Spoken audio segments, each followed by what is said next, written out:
আসসালামু আলাইকুম রহমতুল্লাহ বরকাত। আমি ডক্টর এইচ.এম. মোহাম্মদ ফারুক, চন্দ্রগঞ্জ পশ্চিম বাজার, লক্ষ্মীপুর, বাংলাদেশ। আমি একটি কেস ডেমনস্ট্রেট দিতে চাচ্ছি আপনাদেরকে।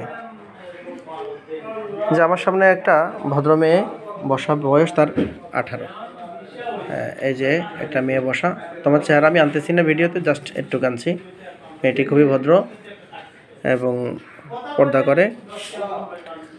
তো তার কেসটা কী সমস্যা, তার skin disease, allergy, ring, মানে একটু হাতের রিং ওয়ার্মটা দেখা হচ্ছে, হাতের এটা এই যে যারা নাকি জুনিয়র হোমিও ডক্টর আছেন, শিখেন, আমার ভিডিওগুলো দেখেন, একটু দেখেন, খেয়াল করেন। এই ধরনের রোগ দেখুন আমাদের বাংলাদেশে কিন্তু একদম ভরে গেছে, অনেকের ঘরে ঘরে এই রোগগুলো একদম ছড়ায়ে পড়ছে। ওকে, তাহলে আমরা কি চিকিৎসা দেব, কেমনে দেব? আমাদের গদবাঁধা কোনো ওষুধ নাই, অ্যালোপ্যাথিক। তুমি ও আজকে 3 বছর ধরে এই রোগ, 3 বছর ধরে এই রোগ, বসো, 3 বছর ধরে এই রোগ চিকিৎসা চলছে, অ্যালোপ্যাথিক চিকিৎসা করছে, যতক্ষণ খায় ততক্ষণ ভালো, এরপরে মানে আগের মতো হয়ে যায়। এখন কি করার? এখন মনে পড়ছে আমি ডক্টর ওমর ফারুক, চন্দ্রগঞ্জ, ওনার কাছে যাবে, তো আসছে। প্রায় 1 থেকে 1.5 ঘন্টা হয়ে গেল কেস টেকিংটা করলাম, কোনোভাবেই কোনো এক মেডিসিনে আসা সম্ভব হচ্ছে না, অনেক কষ্ট হচ্ছে। তো অবশেষে একটা মেডিসিনে আসার সক্ষম হলাম।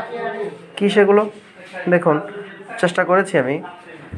এসিআরে তেমন একটা কিছু পেলাম না, মানে হিট কোল্ড রিলেশন স্বাভাবিক, থার্স্টলেস, পিপাসা খুবই কম, যেটা নেটটামির কভার করে না, টাং ইনডেন্টেড স্যালাইভেটেড, সোয়েট পোর, রিংওয়ার্মটা রেডিশ, একটা লালচে কালার, স্কিন হট।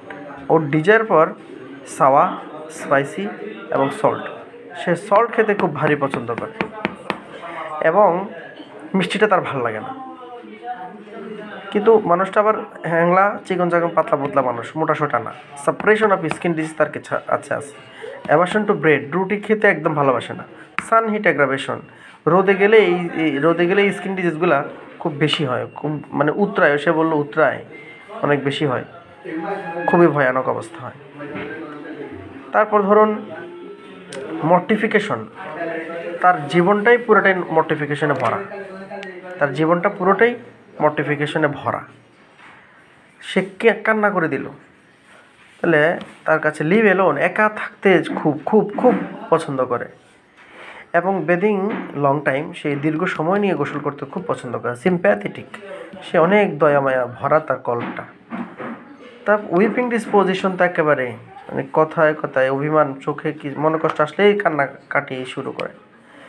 ছোটোকাল থেকে একটা লাম্বার পেন, এইটা হলো যে একেবারে আমার নেট্রামিউর সিলেকশন করার একেবারে মূল জায়গাটা, কারণ এটা একটা সুন্দর একটা লক্ষণ, পুরান হিস্ট্রি, কোমর ব্যথা করার লক্ষণ সে আমাকে বলল। তাহলে এখানে পালসিটিলের অনেক লক্ষণ আছে, যেমন মাইল্ড টেম্পার, বা লোকটা একেবারে ভদ্র শান্তশিষ্ট, উইপিং ডিসপোজিশন, প্রেফুল, অনেস্টি, মর্টিফিকেশন এবং মেন্স ইরেগুলার, এবং ডিজার পর সাওয়া, থার্স্ট একদম লেস।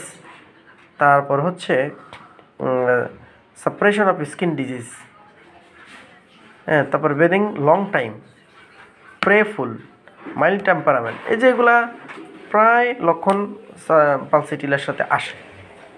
কিন্তু বডির দিকে লক্ষ্য করে এবং পাস হিস্ট্রি দিয়ে লক্ষ্য করে মানে আমি নেট্রামিউরকে খুব মানে জোরালোভাবে চয়েস করছি।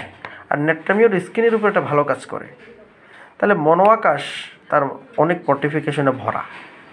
তাহলে ফার্স্ট প্রেসক্রিপশনে আমি নেট্রামিউরকে পছন্দ করেছি 0/1 2 3 4 5 পাওয়ারে।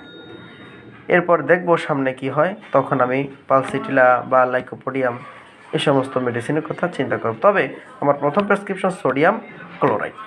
ধন্যবাদ বন্ধুরা।